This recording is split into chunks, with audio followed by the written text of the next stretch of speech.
اس نے منہ بنا کر جواب دیتے ہوئے اپنا کام جاری رکھا۔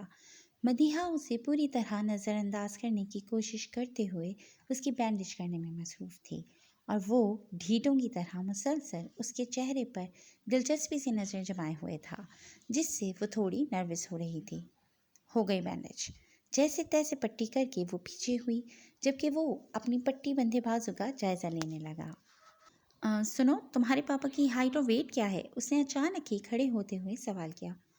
تم کیوں پوچھ رہے ہو؟ وہ خاصی متعجب ہوئی۔ تاکہ اندازہ لگا سکوں کہ ان کے کپڑے مجھے آئیں گے یا نہیں، اس نے وضاحت کی۔ تم ان کے کپڑے کیوں پہنو گے؟ اس کی آنکھیں حیرت سے پھیل گئیں۔ کیونکہ تمہارے نہیں پہن سکتا، اور میرے کپڑے بارش میں بھیگ گئے ہیں، اس نے اپنی طرف دھیان دلایا۔ ہاں تو سوکھ جائیں گے تھوڑی دیر تک، اس نے گویا حل بتایا۔ اور تب تک میں بیمار پڑ گیا تو؟ اس نے آنکھیں سکیڑ کر سوال کیا تو وہ لاجواب ہو گئی۔ چلو، وہ اچانک بولا۔ کہاں؟ تمہارے پاپا کے کمرے میں۔ لیکن کیوں؟ کیونکہ مجھے ان کی الماری سے کپڑے چاہیے۔ بالکل بھی نہیں، میں اپنے پاپا کے کپڑوں پر ہاتھ بھی نہیں لگانے دوں گی تمہیں، وہ برہم ہوئی، جس پر وہ اسے گھورنے لگا۔ لگتا ہے اس کا استعمال کرنا ہی پڑے گا، اس نے دانت پیس کر کہتے ہوئے یکدم چھری اس کی گردن پر رکھی۔ اچھا ٹھیک ہے، پہن لو تمہیں جو پہننا ہے، اس نے ڈر کر اجازت دی۔ اب آئی نا لائن پر، چلو، اس نے طنز مارتے ہوئے اسے آگے کی طرف دھکا دیا تو اسے چلنا پڑا۔ وہ یوں ہی شرٹ سے آری مدیحہ کی پیروی میں اب اس کے ممی پاپا کے بیڈ روم میں آ گیا، جہاں آتے ہی مدیحہ سیدھا الماری کی طرف بڑھی اور اسے کھول کر اس میں سے کپڑے نکالنے لگی۔ یہ لو، اسے ایک پینٹ شرٹ نکال کر اس کی جانب بڑھائی، جسے لے کر وہ اس کا جائزہ لینے لگا۔ وہ ایک بہت پرانی سرمئی رنگ کی ڈریس پینٹ اور یلو چیک والی شرٹ تھی۔ دونوں چیزوں کی حالت بہت ہی ابتر ہو رہی تھی۔ یہ کپڑے الماری میں کیوں رکھے ہوئے ہیں؟ انہیں ڈسٹنگ یا پوچھے کے لیے استعمال کیوں نہیں کرتے؟ اس نے کپڑے بیڈ پر پھینکتے ہوئے طنز مارا۔ کیا برائی ہے ان میں؟ وہ خفگی سے بولی۔ کوئی اچھائی بھی نہیں ہے، اس نے ترکی بدرکی جواب دیا۔ ہٹو سامنے سے، میں خود سلیکٹ کر لوں گا۔ وہ اسے پرے دھکیلتے ہوئے خود الماری کے آگے آیا اور کپڑے الٹ پلٹ کر دیکھنے لگا۔ یہ تم ٹھیک نہیں کر رہے ہو، مدیحہ نے دبا دبا احتجاج کیا، جسے خاطر میں نہ لاتے ہوئے اس نے اپنی تلاش جاری رکھی اور آدھے سے زیادہ کپڑے الماری سے نیچے گرا دیے، جس پر مدیحہ کا خون کھول گیا۔ آہا، یہ ہے نا اصل چیز، اس نے کہتے ہوئے الماری میں سے کپڑے باہر نکالے۔ وہ ایک brand new dark brown high neck تھی اور برانڈ نیو بلیک جینز، جن پر لگا پرائس ٹیگ بتا رہا تھا کہ وہ کپڑے ابھی تک استعمال نہیں ہوئے ہیں۔ تم یہ نہیں پہن سکتے، اس نے مذمت کی۔ کیوں؟ اس نے اپروچ کرائی۔ یہ پاپا نے اپنے بھانجے کے لیے لیا ہے، تم کچھ اور پہنو، اس نے وجہ بتاتے ہوئے راہ دکھائی۔ میں تو یہ ہی پہنوں گا، کیونکہ ایک بار جب میرا دل کسی چیز پر آ جاتا ہے تو پھر میں اسے چھوڑتا نہیں ہوں، اس نے گمبھیر انداز میں کہتے ہوئے چھری کی نوک اس کے چہرے پر پھیری، جو اسے بہت ناگوار گزری۔ میں ابھی فریش ہو کر آتا ہوں، وہ کہہ کر جانے ہی لگا تھا کہ کسی خیال کے تحت ایک دم پلٹا۔ لیکن اگر میرے باتھ روم جانے کے بعد تم پیچھے سے بھاگ گئیں تو؟ اس نے پرسوچ انداز میں سوال اٹھایا، جبکہ مدیحہ اس کے ارادے نہ سمجھ سکی۔ مدیحہ کافی دیر سے کرسی پر بیزار سی بیٹھی ہوئی تھی اور مائیکل ابھی تک باتھ روم سے باہر نہیں آیا تھا، جسے مدیحہ کو کرسی پر بٹھا کر اس کی ممی کے دوپٹے کی مدد سے ہی اس کے ہاتھ پاؤں اور منہ باندھ دیے تھے۔ تبھی باتھ روم کا دروازہ کھلا اور بلیک جینز پر براؤن ہائی نیک پہنے وہ ایک ہاتھ سے تولیے سے سر صاف کرتا باہر آیا، جب کافی حشاش پشاش لگ رہا تھا، اور ایک لمحے کے لیے تو مدیحہ کو بھی اعتراف کرنا پڑا کہ وہ بلا شبہ کافی ہینڈسم بندہ تھا۔ اف، سکون ملا، اس نے گہری سانس لیتے ہوئے تولیہ بیڈ پر پھینکا۔ اگر میرے بازو پر پٹی نہ بندھی ہوتی نا تو میں پورا ہی نہا لیتا، لیکن خیر، واش روم میں گرم گرم پانی سے سر اور منہ ہاتھ دھو کر بھی سکون مل گیا۔ وہ دوستانہ انداز میں بات کرتے ہوئے اب ڈریسنگ ٹیبل کے سامنے آ کر کھڑا ہوا اور برش سے بال بنانے لگا۔ برش رکھ کر اس نے ٹیبل پر سجی مختلف کریمز اور پرفیومز کا جائزہ لینا شروع کر دیا، جبکہ مدیحہ محض خوبخوار نظروں سے اسے گھور رہی تھی۔ مائیکل نے ایک پرفیوم کی بوتل اٹھائی اور اسے فراخ دلی سے اپنے اوپر چھڑک لیا، جس کی مہک سے پورا کمرہ معطر ہو گیا۔ ان سب سے فارغ ہو کر بالآخر وہ مدیحہ کی جانب آیا اور اس کا ہاتھ منہ کھولنے لگا۔ چلو اٹھو، اس نے سائڈ ٹیبل پر سے چھری ہٹا کر حکم جاری کیا، جس کی اسے تکمیل کرنی پڑی۔ باہر چلو۔ نیا آرڈر ملنے پر وہ چل پڑی اور وہ اسے اسی طرح چلاتے ہوئے کچن میں لے آیا۔ یہاں کیوں لائے ہو مجھے؟ اس نے ناسمجھی سے پوچھا۔ ڈانس کرنے کے لیے، اس نے الٹا جواب دیا۔ ظاہر ہے بھوک لگ رہی ہے مجھے۔ اگلے ہی پل اس نے وضاحت کی۔ تو میں کیا کروں؟ ٹکا سا سوال آیا۔ کھانا دو مجھے، اس نے نئی فرمائش کی۔ کیا؟ لیکن گھر میں کچھ نہیں پکا ہوا اس وقت۔ اس پر تو گویا بجلی ہی گر گئی تھی۔ تو پھر کیا تم نے ہوا کھائی ہے؟ اس نے تنزیہ سوال کیا۔ نہیں، میں نے بس اپنے لیے 2 کباب تلے تھے اور وہ دونوں ہی میں کھا چکی ہوں، اس نے علم میں اضافہ کیا۔ بجائے فوری طور پر اسے کوئی جواب دینے کے، وہ فریج کے پاس آیا اور اسے کھول کر اس کا جائزہ لینے لگا۔ یہ کچے کباب رکھے ہوئے تو ہیں، اس نے دھیان دلایا۔ ہاں تو کھا لو، تم اگر کچے کھا سکتے ہو تو، اس نے بھی بے نیازی سے مشورہ دیا۔ تم فرائی کر کے دو گی، اس نے گویا اطلاع دی۔ میں تمہیں کباب فرائی کر کے دوں گی؟ سوچ ہے تمہاری۔ اس نے تعجب سے اس کی بات دہراتے ہوئے آخر میں ہوا میں اڑائی تو وہ اسے گھورنے لگا۔ کسی نے ٹھیک ہی کہا ہے کہ شرافت کی زبان اکثر لوگوں کی سمجھ میں نہیں آتی ہے۔ مائیکل نے بے نیازی سے تجزیہ کیا، جو مدیحہ کی گردن پر چھری رکھے کھڑا تھا اور وہ گھبرائے ہوئے انداز میں کباب فرائی کر رہی تھی۔ یعنی اس بار بھی مائیکل نے زور زبردستی چھری کی نوک پر اپنی من ماری تھی اور اسے ماننی پڑی تھی۔ اتنی فرما برداری تو میں نے اپنی ماں کی نہیں کی ساری زندگی، جتنی ایک رات میں تمہاری کر چکی ہوں۔ وہ کباب فرائی کرتے ہوئے جل کر بڑبڑائی۔ یہی فرق ہوتا ہے ماں میں اور باقی دنیا میں۔ ماں نالائق اولاد کے بھی لاڈ اٹھا لیتی ہے اور دنیا لائق فائق انسان کو بھی جوتے کی نوک پر رکھتی ہے، بالکل ویسے ہی جیسے ابھی تم میری چھری کی نوک پر ہو۔ بآسانی اس کی بڑبڑاہٹ سن کر مائیکل نے اطمینان سے جواب دیا۔ اسی لیے ماں کی قدر کر کے اس کی فرما برداری کیا کرو، اس سے دنیا اور آخرت دونوں سنور جاتی ہیں۔ اس نے مزید تبلیغ کی تو مدیحہ کا دل چاہا بول دے کہ تم کون سا نیک صادق ہو جو مجھے نصیحت نہیں کر رہی ہو، لیکن حالات کے پیش نظر اس نے خاموش رہنے میں ہی عافیت جانی۔ لو، ٹھوس لو۔ مدیحہ نے کوفت سے کباب کی پلیٹ اس کی جانب کھسکائی۔ ویسے ایک بات تو کہنی پڑے گی، وہ کبابوں کی جانب متوجہ ہوتے ہوئے بولا۔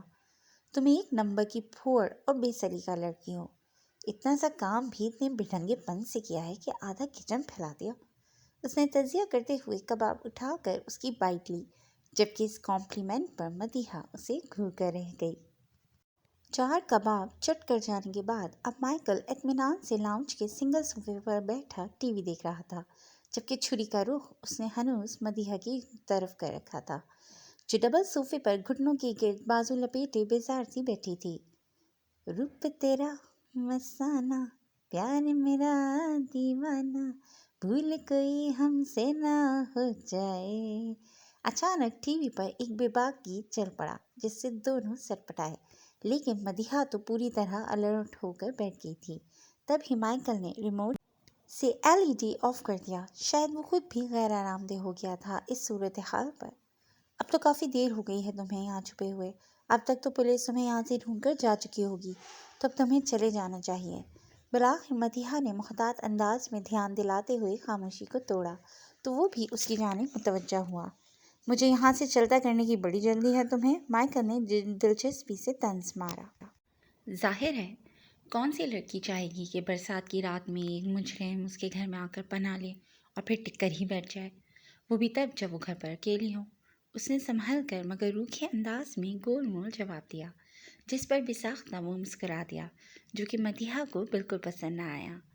یہ تم بار بار گھر میں اکیلے ہونے کا ذکر کر کے مجھے کوئی اشارہ دینے کی کوشش تو نہیں کر رہی؟ اس نے آگے ہوتے ہوئے آنکھیں سکیڑ کر معنی خیزی سے پوچھا۔ ہاں، کر رہی ہوں کوشش، یہ اشارہ دینے کی کہ اب تمہیں یہاں سے چلے جانا چاہیے، اس نے سلگ کر ترکی بدرکی جواب دیا، جس سے وہ کافی محسوس ہوا۔ اتنی آسانی سے تو میں یہاں سے جانے والا نہیں ہوں، لیکن ہاں، وہ کہتے ہوئے رکا، میں تمہیں کوئی نقصان بھی نہیں پہنچاؤں گا، میرا یقین کرو، اس نے سنجیدگی سے یقین دہانی کرائی۔ اچھا، اگر اتنے ہی شریف ہو تم تو پھر تمہارے پیچھے پولیس کیوں پڑی ہے؟ اس نے یکدم تیکھے انداز میں سوال اٹھایا تو وہ یکلخت خاموش ہو گیا۔ اس کی خاموشی میں عجیب سی رنجیدگی اور بھاری پن تھا جو مدیحہ کو بھی واضح محسوس ہوا۔ کوئی بھی پیدائشی بدماش نہیں ہوتا، بس دنیا شرافت چھین لیتی ہے اکثر۔ جب وہ گویا ہوا تو اس کے لہجے میں کرب کا بھاری پن تھا جس سے مدیحہ کے تیکھے تعصبی بے ساختہ ڈھیلے پڑ گئے۔ میں بہت چھوٹا تھا جب میرا باپ اس دنیا سے چلا گیا۔ ماں پڑھی لکھی نہیں تھی اور نہ ہی کوئی ہنر جانتی تھی، اسی لیے لوگوں کے گھروں میں کام کرنے لگی اور اکثر اس کا پلو پکڑ کر میں بھی اس کے ساتھ ساتھ ہی چلا جایا کرتا تھا۔ وہ نگاہیں چھری پر مرکوز کیے دونوں ہاتھوں سے چھری سے کھیلتے ہوئے بول رہا تھا اور وہ اس سے سننے جا رہی تھی۔ ایک دن میں نے دیکھا کہ جس گھر میں میری ماں کام کرتی تھیں وہاں کا مالک میری ماں کے ساتھ بدتمیزی کرتے ہوئے اسے غلط طریقے سے چھونے لگا۔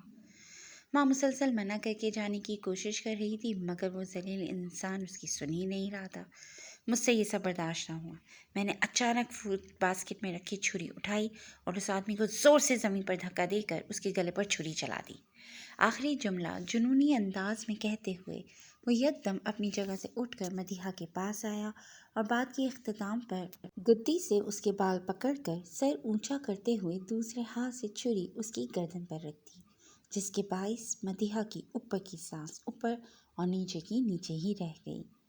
اس دن میں نے اپنی زندگی میں پہلی بار خون دیکھا تھا، تازہ گاڑھا خون جو اس کے گلے سے نکل رہا تھا، جس سے میرے ہاتھ اور ہاتھ میں پکڑی چھری بھی رنگ گئی تھی۔ وہ اس کی گردن پر سے چھری ہٹا کر کہتے ہوئے وہیں اس کے برابر میں بیٹھ گیا، جبکہ خوف زدہ سی مدیحہ نے بمشکل حلق میں بنتا تھوک نکلا۔ پھر مجھے پولیس پکڑ کے لے گئی اور بچوں کی جیل میں ڈال دیا، اور وہاں میں نے سیکھا کہ دنیا کو کیسے اس کے اوقات میں رکھا جاتا ہے۔ اس نے تضحیک آمیز انداز سے مسکراتے ہوئے بتایا تو مدیحہ کو بھی اس سے مزید وحشت ہوئی۔ مائیکل اب خاموش ہو کر چھری کی نوک سے کھیل رہا تھا، اسی لیے وہاں سناٹا چھا گیا جو مدیحہ کو سخت بوجھل لگ رہا تھا۔ باہر برسی بارش کی آواز صاف سنائی دے رہی تھی جو اس گمبھیر صورتحال میں بالکل بھی درفلیب معلوم نہ ہوئی۔ اگر تمہیں نیند آ رہی ہے تو تم سو جاؤ، میں جاگ رہا ہوں، اچانک مائیکل نے دوستانہ انداز میں پیشکش کی۔ نہیں، میں ٹھیک ہوں۔ اس نے خود کو نارمل رکھ کر اس سے فاصلے پر ہوتے ہوئے بازو گھٹنوں کے گرد مزید کس لیے، گویا خود کو سمیٹنے کی کوشش کر رہی ہو۔ ڈبل صوفے کے کونے پر مائیکل اس کی پشت سے ٹیک لگائے سیٹی پر کوئی دھن گنگناتے ہوئے ہنوز چھری سے کھیلنے میں مصروف تھا، جبکہ دوسرے کونے پر سمٹی بیٹھی مدیحہ نے تھک کر سر گھٹنوں پر رکھ لیا۔ وہ دل ہی دل میں خود کو کوس رہی تھی کہ کاش پھوپھو کے بیٹے سے بیر باندھنے کی بجائے وہ بھی مما پاپا کے ساتھ ہی لاہور چلی جاتی تو یہ عذاب نہ سہنا پڑتا۔ لیکن اب اس پچھتاوے کا کوئی فائدہ نہیں تھا، کیونکہ وہ کہتے ہیں نا کہ اب پچھتاوے کیا ہوت جب چوڑیا چگ گئی کھیت۔ مدیحہ نے کسمسا کر آہستہ آہستہ آنکھیں کھولیں تو اسے احساس ہوا کہ وہ کسی نرم گرم چیز کے بیچ میں ہے۔ نظر دوڑانے پر اسے پتہ چلا کہ وہ اپنے بیڈ روم میں بیڈ پر لیٹی ہے اور اس کے اوپر کمبل ہے۔ ذہن بیدار ہونے پر وہ یکدم اٹھ بیٹھی اور آس پاس دیکھا، جہاں کمرے میں بیڈ پر وہ اکیلی ہی تھی اور کھڑکی سے آتی سورج کی روشنی بتا رہی تھی کہ بارش رکنے کے بعد صبح نکل آئی ہے۔ اسے یاد آیا کہ کل رات جب وہ گھر میں اکیلی تھی تو مائیکل نامی ایک مجرم گھر میں گھس آیا تھا جس نے اسے بہت تنگ کیا اور پھر بالآخر وہ صوفے پر بیٹھے بیٹھے ہی سو گئی تھی۔ لیکن وہ یہاں کیسے آئی؟ کیا سچ میں کوئی مجرم گھر میں گھسا تھا یا وہ اب تک کوئی خواب دیکھ رہی تھی؟ اس نے ناسمجھی سے سر تھام کر سب کچھ سوچنے سمجھنے کی کوشش کی مگر نتیجہ صفر رہا۔ تبھی اسے لگا کہ لاؤنج سے کچھ لوگوں کی باتوں کی آواز آ رہی ہے۔ وہ خود پر سے کمبل ہٹاتے ہوئے فٹافٹ اٹھ کر باہر کی جانب لپکی اور لاؤنج کا منظر دیکھ کر دنگ رہ گئی، جہاں صوفوں پر اس کے ممی پاپا برا جمان مائیکل سے خوش گپیوں میں مصروف تھے اور وہ بھی ہنس ہنس کر ان سے باتیں کر رہا تھا۔ ارے یہ لو، مدیحہ بھی اٹھ گئی۔ تبھی میمونہ کی نظر اپنی بیٹی پر پڑی اور ان کے کہنے پر مائیکل اور فرقان نے بھی اس کی جانب دیکھا۔ کیسی ہے میری بیٹی؟ فرقان نے کھڑے ہوتے ہوئے باہیں پھیلائیں تو وہ یکدم بھاگ کر آ کے ان کے سینے سے لگ گئی۔ رات سے جو خوف اس پر طاری تھا وہ زائل ہو کر سکون میں بدل گیا اور اسے تحفظ کا احساس ہوا۔ آپ لوگ کب آئے اور آپ اس کے ساتھ کیا کر رہے ہیں؟ اس نے الگ ہوتے ہوئے پوچھا۔ آپ کو پتہ ہے پاپا، یہ مجرم ہے، پولیس سے چھپ کر یہاں آ گیا ہے اور اس نے مجھے بہت تنگ کیا ہے۔ مدیحہ نے چھوٹے بچے کی مانند اس کی شکایات لگائیں۔ ہاں ہاں، سب پتہ ہے ہمیں، تیمور نے سب بتا دیا ہے۔ صوفے پر بیٹھی میمونہ نے اطمینان سے کہا تو وہ کچھ سمجھ نہیں پائی۔ کیا مطلب؟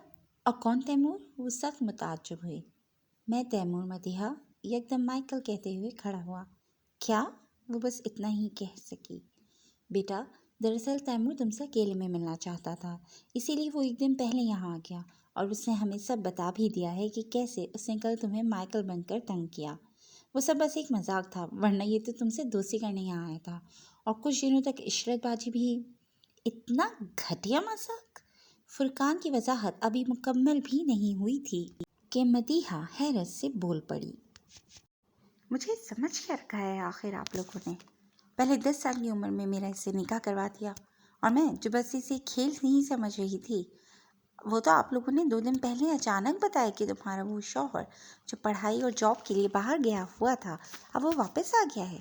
اسی لیے آپ لوگ اب باقاعدہ اس کے ساتھ مجھے رخصت کرنا چاہتے ہیں، اس شخص کے ساتھ جسے دیکھے ہوئے، جس سے ملے ہوئے مجھے 10-12 سال ہو گئے تھے۔ شوہر تو دور، کبھی کزن کی حیثیت سے بھی اس سے بات نہیں کی تھی۔ آپ نے اس کے ساتھ میری زندگی کا فیصلہ کر دیا؟ کیسے پاپا، کیسے؟ وہ غم و غصے سے پھٹ پڑی تھی، جس کے باعث سب اپنی اپنی جگہ حیران ہو گئے تھے۔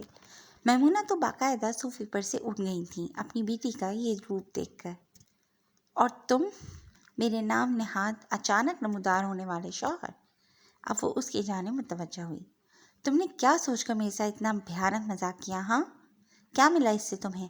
اگر تمہاری اس حرکت سے مجھے کوئی نقصان ہو جاتا تو؟ مدیحہ اب تیمور پر پچھلی پوری رات کا غصہ نکال رہی تھی، جسے اس نے چپ چاپ سنا، مگر میمونہ چپ نہ رہی۔ مدیحہ، یہ کیا بدتمیزی ہے؟ ایسے بات کرتے ہیں شوہر سے؟ میمونہ نے سختی سے ٹوکا۔ کیسا شوہر؟ جب سے تب میرا رشتہ جوڑا گیا جب مجھے رشتوں کا مطلب بھی نہیں پتا تھا، اور وہ بات ایک طرف، ان 10-12 سالوں میں آپ لوگوں نے مجھے کبھی یہ بتانے کی زحمت بھی گوارا نہیں کی کہ میرا ایک شوہر بھی ہے جو دیار غیر میں رہتا ہے۔ اس کا غصہ ابھی بھی کم نہیں ہوا تھا۔ بیٹا، ہم نہیں چاہتے تھے کہ کچی عمر سے ہی تمہارے ذہن میں کوئی بات بیٹھ جائے، اسی لیے ہم نے صحیح وقت آنے تک تمہیں کچھ نہیں بتایا۔ فرقان نے بھی نرمی سے سمجھانا چاہا۔ تو لگتا ہے اب آ گیا ہے آپ لوگوں کا صحیح اور میرا برا وقت۔ اس نے ترکی بترکی طنز مارا اور تیز تیز قدم اٹھا کر کمرے میں جا کے بند ہو گئی، جسے تینوں محض دیکھ کر رہ گئے۔ ان تینوں کو اندازہ تھا کہ مدیحہ تھوڑی خفا ضرور ہوگی، مگر یہ نہیں معلوم تھا کہ اس کا رد عمل اتنا شدید ہوگا۔ بیٹا، وہ کوئی بات نہیں ماموں۔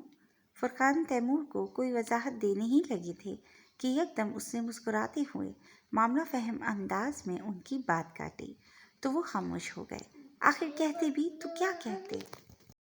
مدیحہ کو کافی دیر ہو چکی تھی کمرے میں بند ہوئے، مگر وہ ہنوز بیڈ پر دونوں گھٹنوں کے گرد بازو لپیٹ کر بیٹھی اپنے اوپر ہونے والے ظلم کے بارے میں سوچ سوچ کر اپنا خون جلاتی رہی۔ ٹھک ٹھک ٹھک، دھیرے سے دروازے پر دستک ہوئی۔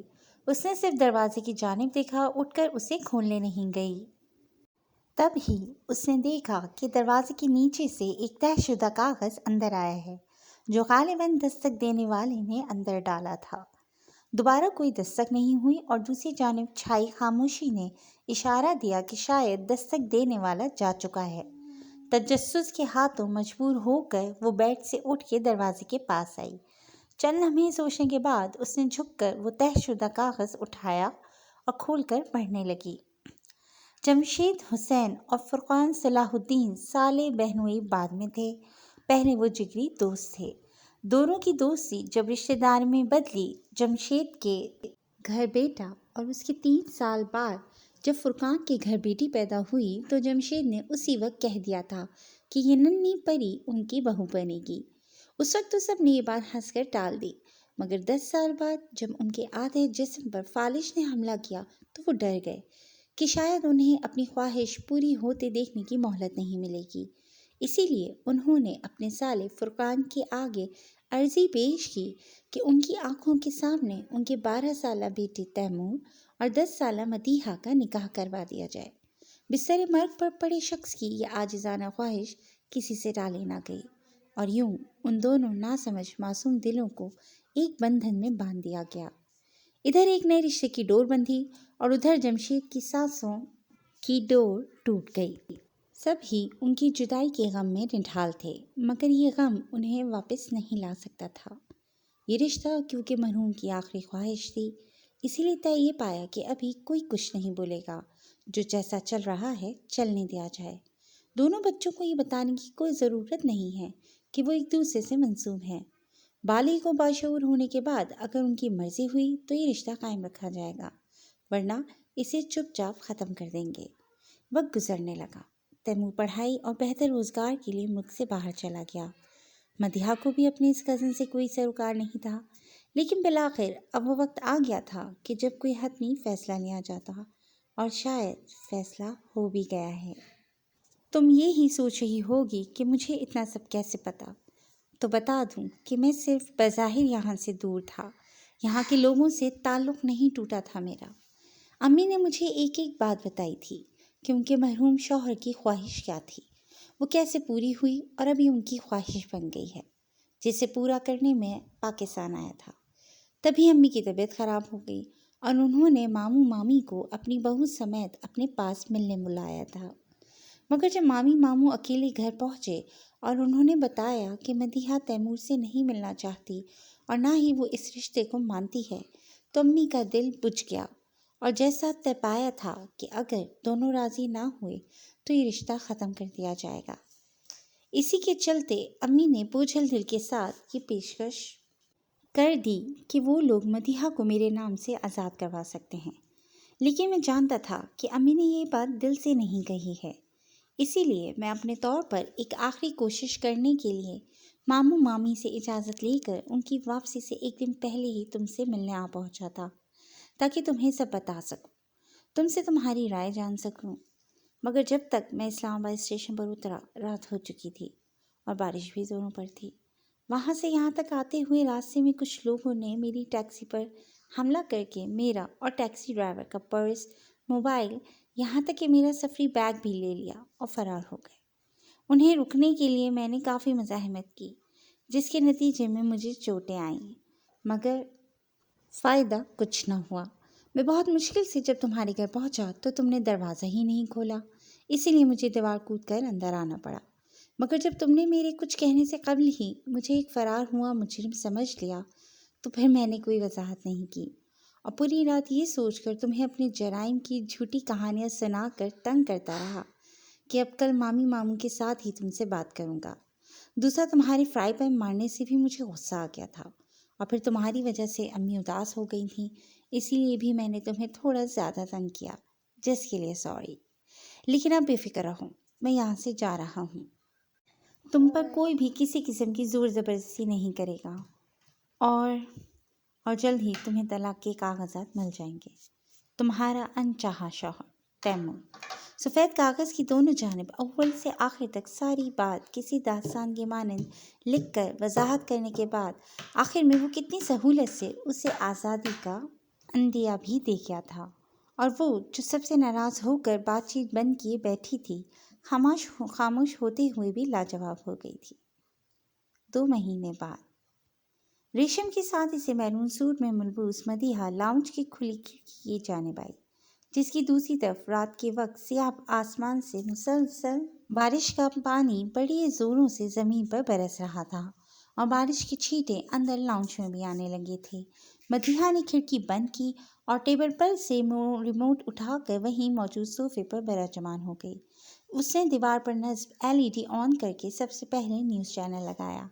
لاہور کے مختلف علاقوں میں شام سے بارش کا سلسلہ جاری ہے، اور محکمہ موسمیات کے مطابق مزید 2 روز تک یہ سلسلہ جاری رہ سکتا ہے۔ وہی پرانی خبر آ رہی تھی جو شام سے وہ کئی بار سن چکی تھی۔